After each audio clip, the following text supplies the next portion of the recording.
Waxaa maalintii shalay xariga laga jaray magaalada Baydhabo xafiiska ururka kubadda cagta ee maamulka Koonfur Galbeed. Waxaa xafiiskan xariga ka jaray si wada jir ah Cali Maxamed Cali Dhuux oo ah wasiirka dhalinyarada iyo isboortiga ee maamulka Koonfur Galbeed iyo gudoomiye ku-xigeenka xiriirka Soomaaliyeed ee kubadda cagta Cali Cabdi Maxamed Cali Shiine. Munaasabadda waxaa sidoo kale goobjoog ahaa xubno ka socday xiriirka kubadda cagta Soomaaliya, maamulka xiriirka kubadda cagta ee Koonfur Galbeed, xubno ka socday wasaaradda dhalinyarada ee maamulka Koonfur Galbeed iyo marti sharaf kale. Xafiiskan shalay xariga laga jaray waxaa qalabay xiriirka Soomaaliyeed ee kubadda cagta. Kusimaha gudoomiyaha xiriirka kubadda cagta ee Soomaaliya Cali Shiine ayaana halkaasi ka jeediyay hadallo ballanqaadi u badnaa. Ugu horeyn waxaa halkaasi ka hadlay wasiirka dhalinyarada iyo isboortiga maamulka Koonfur Galbeed Cali Maxamed Cali Dhuux. Waxa uu sheegay in uu ku faraxsan yahay in ururka kubadda cagta ee Koonfur Galbeed shalay uu yeeshay xafiis uu ku shaqeeyo oo aad u qalabeysan. Ugu horeyn waxaa halkan ku soo dhaweynayaa wafdiga ka socda xiriirka Soomaaliyeed ee kubadda cagta. Waxaan ka codsanayaa inay si dhow nogala shaqeyn doonaan howlaha horumarineed ee isboortiga Koonfur Galbeed, ayuu yiri wasiirka dhalinyarada iyo ciyaaraha Koonfur Galbeed. Waxaan ballan qaadayaa in wixii ururka kubadda cagta Koonfur Galbeed inoogu baahdo ka wasaarad ahaan inaan gacan ka geysan doono. Waana ku faraxsanahay in ururka kubadda cagta Koonfur Galbeed uu shalay yeesho xafiis aad u qalabeysan oo uu ku shaqeeyo, ayuu hadalkiisa ku daray wasiirka.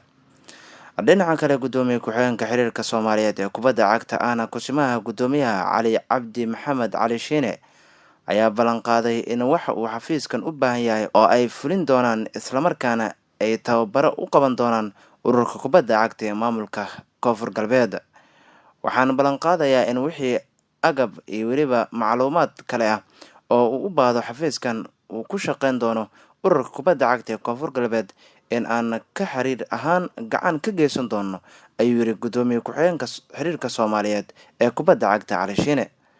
Waxa uu hadalkiisa intaa ku daray, anigoo ku hadlaya magaca xiriirka kubadda cagta ee Soomaaliyeed, waxaan sidoo kale idiin sheegayaa in aan tababaro u qaban doono dhowaan maamulka, macallimiinta iyo garsoorka hoos yimaada ururka kubadda cagta ee Koonfur Galbeed. Gudoomiye ku-xigeenka xiriirka Soomaaliyeed ee kubadda cagta ahna kusimaha gudoomiyaha Cali Cabdi Maxamed Cali Shiine waxa uu heliyay safarkiisa uu ku joogo magaalada Baydhabo Abuukar Islow Xasan oo ah gudoomiye ku-xigeenka horumarinta gobolada iyo xiriirka Soomaaliyeed ee kubadda cagta. Xafiiskan shalay xariga laga jaray ee uu ku shaqeyn doono ururka kubadda cagta ee maamulka Koonfur Galbeed ayaa lagu qaban doonaa wax waliba oo ku saabsan horumarinta kubadda cagta, guud ahaan kubadda cagta maamulka Koonfur Galbeed. Xiriirka Soomaaliyeed ee kubadda cagta ayaana u taagan sidii ay u horumarin lahaayeen kubadda cagta gobolada. Waxaana Cali Shiine oo ah gudoomiye ku-xigeenka xiriirka kubadda cagta ee Soomaaliya uu sheegay in tartamada soo aadan uu qabanayo ururka kubadda cagta ee Koonfur Galbeed ay xiriir ahaan gacan weyn ka geysan doonaan.